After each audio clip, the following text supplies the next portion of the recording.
Okay, Siege, your one-word prompt is glasses.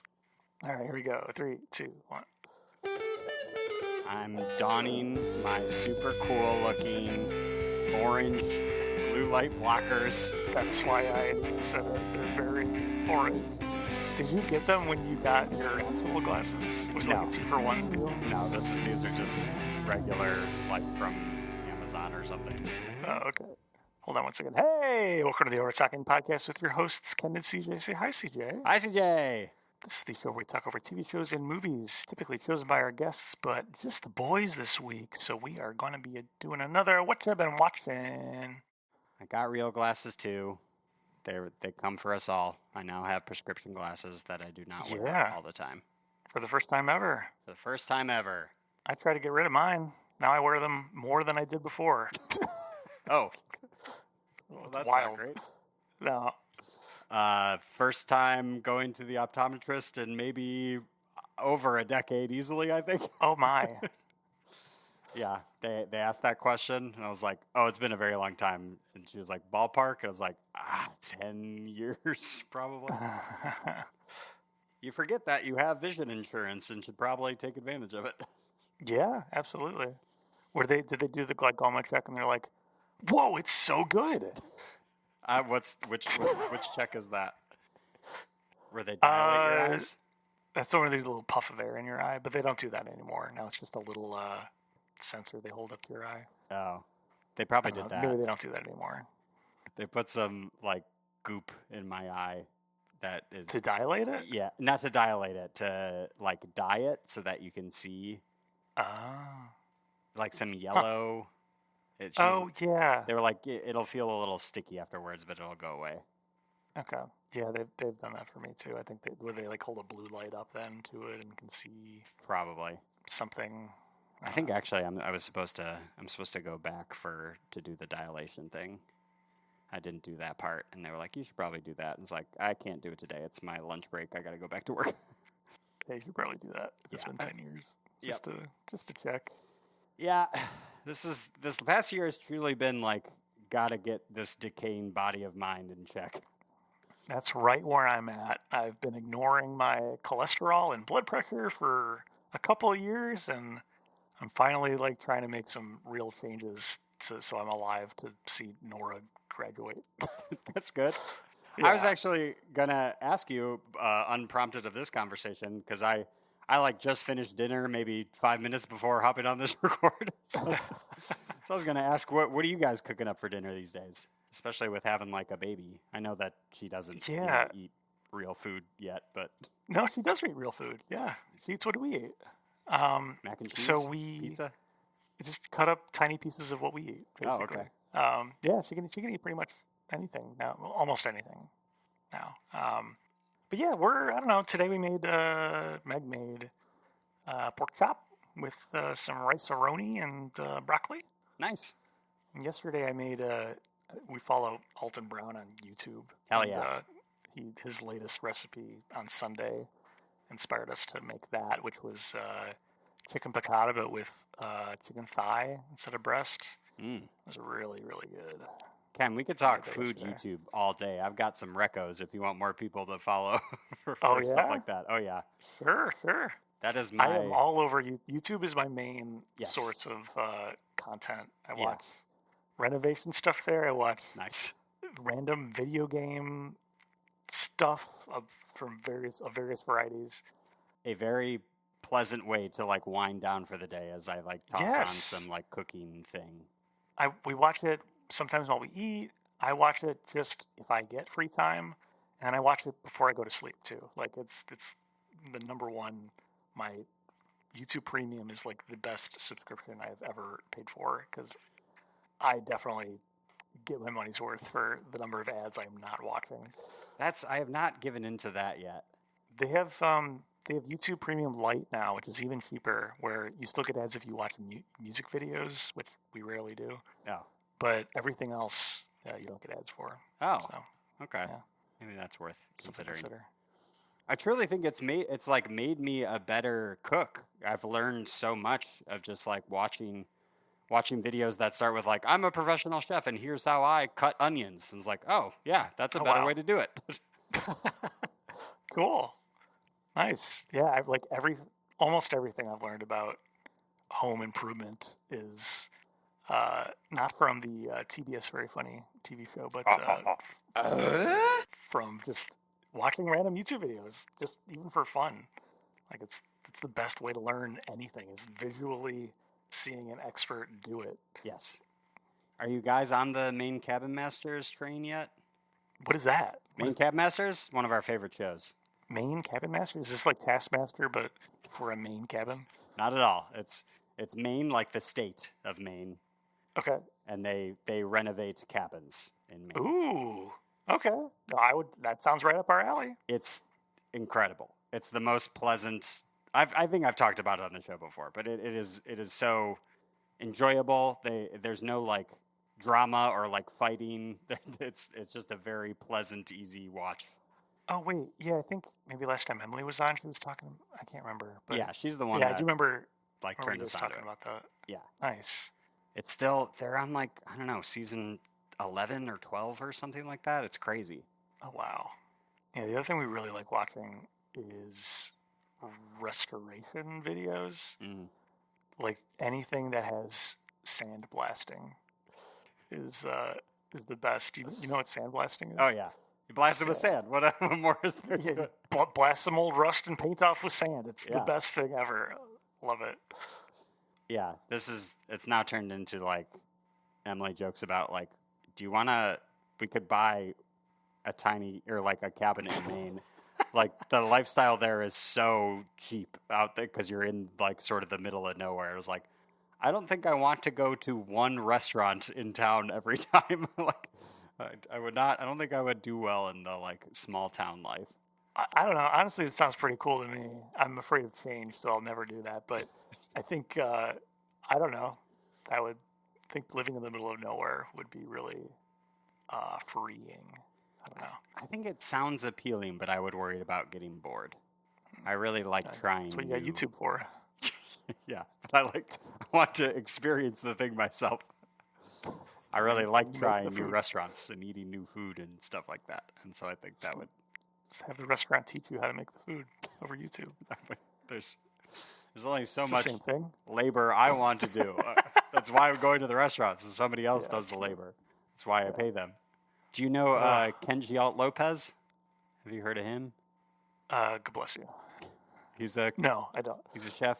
He has like a higher production now, but I think his YouTube channel really took off because he would just strap a GoPro to his head, but then so it's his view of like chopping everything and cooking and just kind of some videos he doesn't even say anything. He's just like making a late night snack and you kind of like watch from his point of view, him walk through stuff.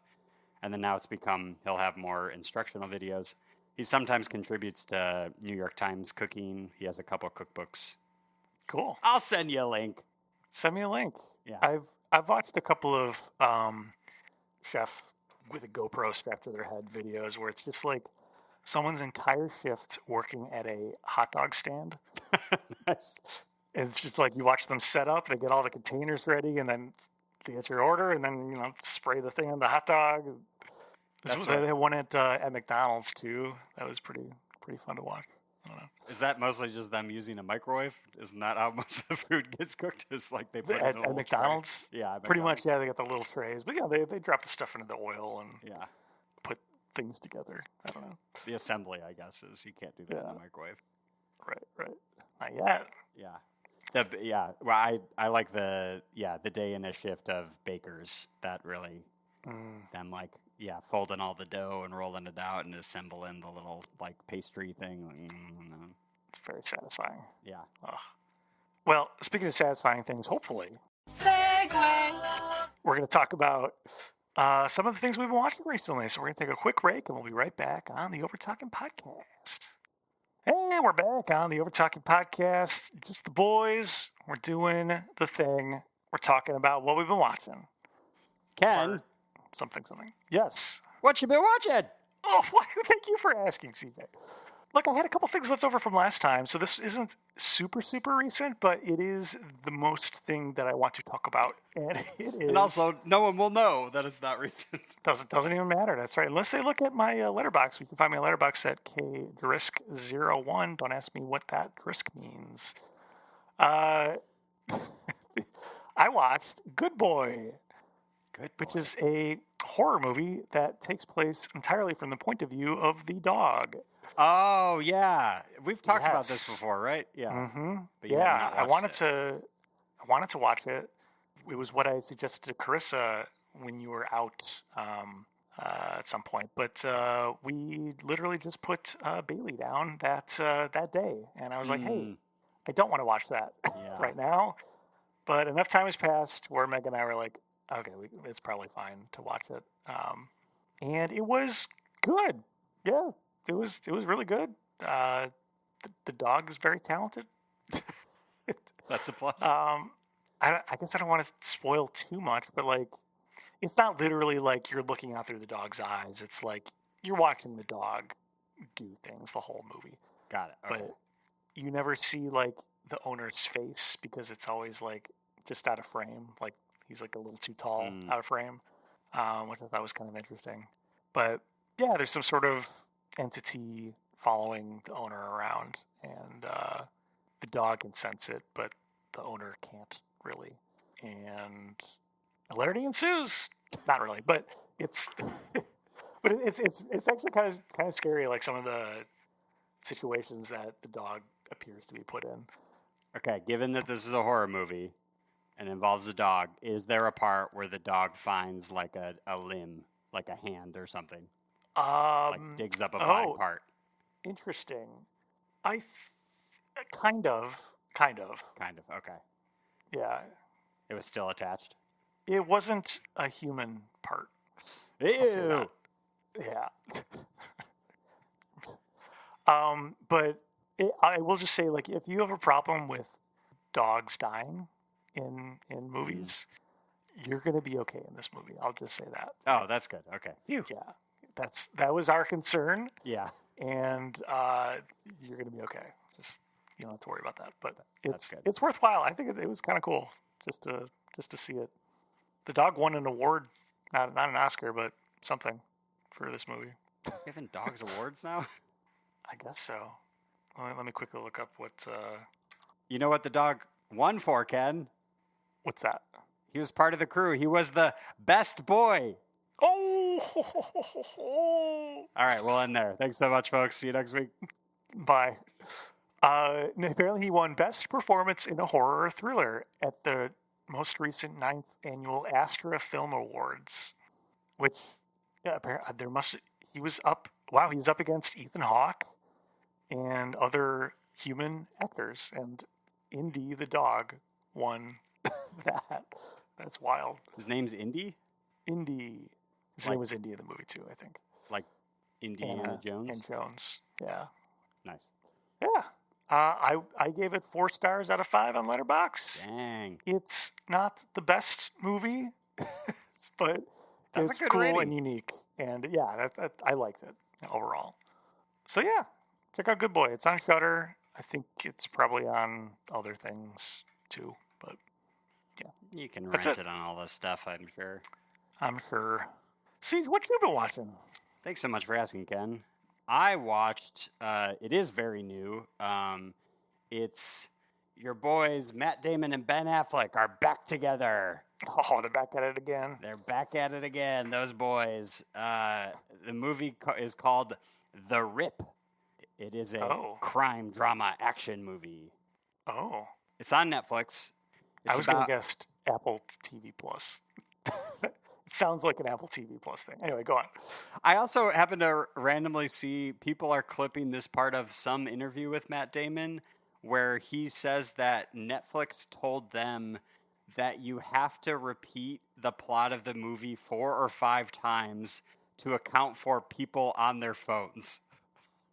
It's like, yeah, that's a real thing. So sad. Yeah. That this is what it's come to.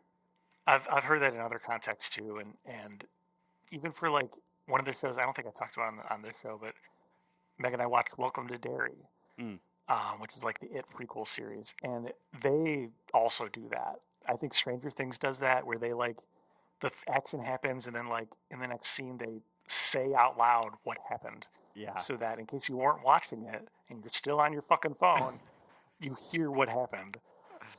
Ridiculous. This is the world we live in now, I guess. Yeah. Was there a lot of that in this movie? Honestly, I know in that like not that I read that after watching the movie, and I was like, I don't think they did that a bunch. Was that because you were on your phone? I was not on my phone. I was, I think, exercising. Okay. So I think I was walking on the treadmill when I finished watching this. Yeah. Upon discovering millions in cash in a derelict stash house, trust among a team of Miami cops begins to fray. Ben Affleck and Matt Damon are cops. Matt Damon is the lieutenant. Ben Affleck, I believe, is the sergeant of the team. Basically, they're responsible for doing drug busts and finding a bunch of money and stuff like that. So, what you need to know is, so bear with me on this comparison. I promise you, it's going somewhere. Trust me. Okay. It did remind me of the movie The Thing. Oh. Now, really quick, I'm going to say The Thing is a much better movie than this. So The Thing, it's like one set piece. It's like one location, one house, and the entire time you're trying to like figure out who stands where and who maybe is a bad guy and who maybe is a good guy. Okay. That's kind of what this movie is like in the first 10 minutes or so, they go to this stash house, and then that's pretty much where the movie stays almost the rest of the movie. And the entire time you're kind of trying to figure out who is maybe a bad guy and who is a good guy. Oh, that's cool. Okay. Yeah. So it is a bit of like a thriller in that sense of like they clearly are sort of keeping some details from you as the audience and maybe a couple red herrings here and there, some twists. So that's why it reminded me of that in that sense, because you're kind of. Did they light any dogs on fire? Nope. Actually, there is a dog, but I don't think he is lit on fire. Okay. Thankfully. Also didn't happen in Good Boy, just saying. Okay, that's good. The dog also lives in this movie. Dogs don't die, so that's good. That's good. Okay. He's wearing a little doggy vest. He's part of the cop team. Oh, that's awesome. I love that. Yeah. I gave this it has an 81% on the tomato meter and a 67% popcorn meter. It has a 3.2 out of 5 on Letterboxd, and I gave it a 3.5 out of 5 on Letterboxd. Okay. I thought it's for sure like an action movie, which like, wow, surprise, surprise. Ken talks about a horror thing, and I talk about an action movie. But it was cool. I think it was done very well, and I think some of the camera choices were very cool in that in some scenes when there's like gunfire, it feels like they're sort of shaking the camera too to like make you feel the like I don't know, the like gun noise or explosions or whatever. It was it made me feel more tense. This move the whole time is sort of like you feel like you're kind of on edge. Cool. This sounds pretty cool. I'd probably watch this. What's it called again? The Rift? The Rip. The Rip? The Rip. That's what they call like finding money somewhere. Some cop lingo, I think. I hope I do the Rip sometime. You just stumble upon some money. Oh, money. Some drug cartel money. Mine now. All right, cool. Yeah. Hope no consequences. Cool. Yeah. It was also done by they've started their own like production company. And so it's like them producing the movie too. That makes sense that they would have their own production company. Yeah. I didn't say this before, but Good Boy has 90% on Rotten Tomatoes. Dang. So it is good. It's good. Good boy. It is a good boy. Yeah. See, I've been watching something else lately. Oh? Yeah, it's true. What? Do you want to guess the genre? Horror? No, actually not. I was in the mood. No, you're not going to get it. Well, yes. Honorable mention for Physical Asia. For you what? watched Physical 100 in the back in the day, right? Yes, Physical 100. Physical Asia. Oh. It's really bad. I did not. At least Meg and I don't like it. Oh. They took everything about Physical 100 and just made it team challenges with like different countries as the teams. Interesting. And they have to do like the same challenge like 6 times, and it's really boring. Oh, lame. Anyway. Yeah, I really liked Physical 100. The first time watching the challenge is cool, and then after that it's like, whatever. Physical 100 was great, though. I liked that. Yes. Anyway, that's not my pick. Okay. Because I didn't like it. I don't think we're going to finish it either. I was in the mood for a specifically Netflix mystery show. Okay. And Meg just searched online and was listening for like recent Netflix mystery shows, and what came up was Department Q. Oh, Emily's watched that. Oh, nice. Yeah, we're maybe halfway through this season, I think. I'm actually not sure how long it is, but we're only like 5 episodes in. But it's really good. Yeah, it's a British detective who recently was shot in the neck and went through a traumatic experience. He's just coming back to work, and he works in Scotland, so everyone else is Scottish and very hard to understand. Scotland. Yes. Not everyone's as Scottish as others, but some people are very difficult to understand. But do they eat haggis? Probably, I guarantee you, some of these people eat haggis. But yeah, so he is tasked with. He's very abrasive, and the department that he works in is given enough money to open a new department specifically for cold cases. But since he's so abrasive, his sergeant basically takes all the money and upgrades everything in the main department and sends him down to the shower quarters, which is in the basement, and it's just like a giant bathroom. And on the door, it's kind of worn off except for the Q, and so I assume that's where they're getting Department Q from. But it's basically him, and he hires a couple of additional people, and he's trying to solve one cold case. And it's a really weird one. And this whole season is them tracking down what happened to this missing woman. And I won't say any more than that because the way that's kind of unveiled and unrolls is really unique. But yeah, it's really interesting. This is exactly what I wanted, a mystery show. Perfect. And apparently it's getting a second season. So nice. I'm excited for that. I've only seen random glimpses of it when I've like walked into the room while Emily's watching it, but it seems like it definitely gets like intense if it's not already from the get-go. Mm-hmm. But yeah, for sure. Yeah. Oh man, I don't want to say too much. The whole thing with the missing woman can be intense. I'll say that. What's interesting though is the night after we watched the first episode, I couldn't sleep and I was just up thinking about random things, and it clicked for me that this show is basically House, but as a detective. Okay. So the main dude is abrasive. He has an injury.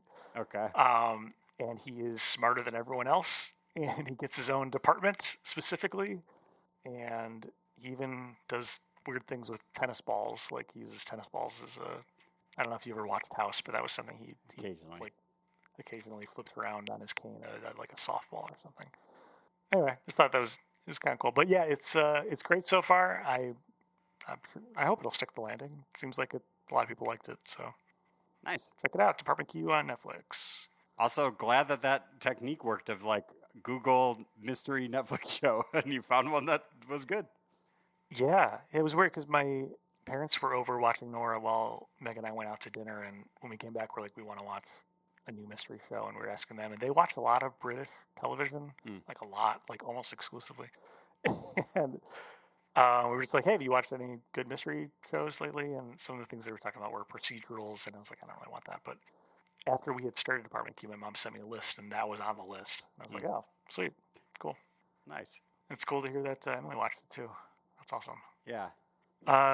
You been watching anything else? Sure have, Ken. This was actually, I think we mentioned it on the last one of these, is I started watching St. Denis Medical.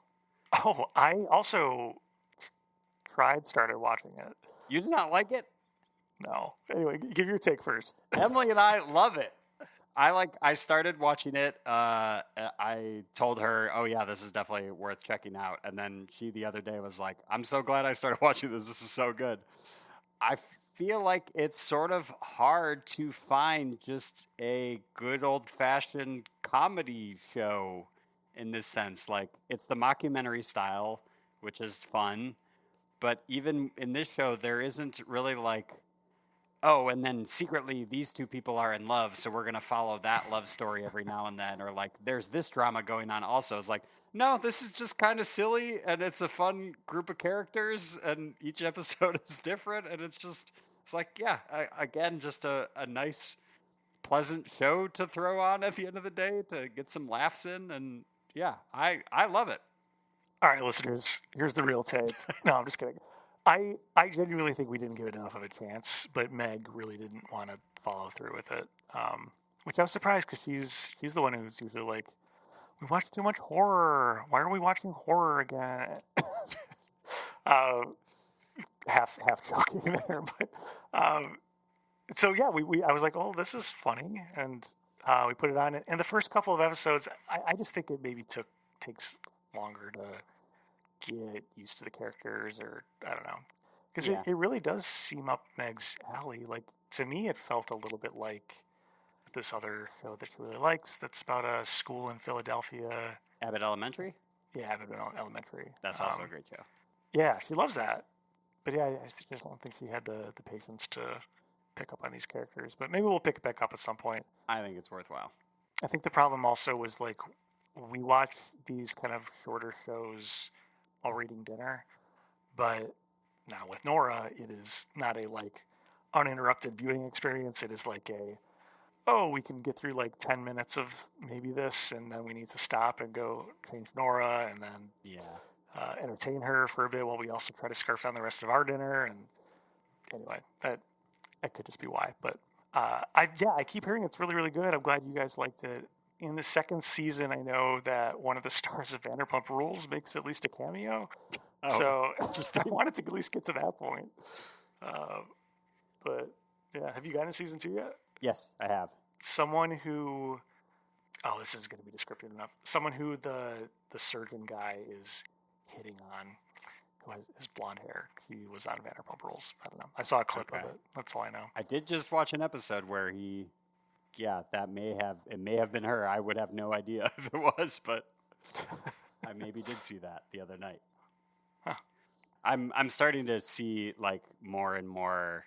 A recent episode had Lauren Lapkus and Tim Baltz, two comedians I absolutely love, two fellow Illinois comedians that I absolutely love. Oh. Yeah, I think they're starting to, casting-wise, tap into the more like improv-y comedian actor people that I follow, so it's very fun to see. I know in a future episode I haven't gotten to, like, Paul Scheer will show up, and also the guy... The credit that I always go to for him is he plays cricket on It's Always Sunny. That guy. Yes, yeah. I know he's on an episode, I think, with Paul Scheer, that one. Nice. Yeah. It's fun. Give it a chance. No, I think we got to give it another chance. Yeah. Well, folks, that's what we've been watching. That's it. Those are the only things. Next time. That's it. Just those 2 things, and also part of Physical Agent. Yeah. Glad to know that is not a recommend, so I can avoid that one. At least we didn't really like it. It's just so different. They didn't even smash their busts. Oh, then what's the point?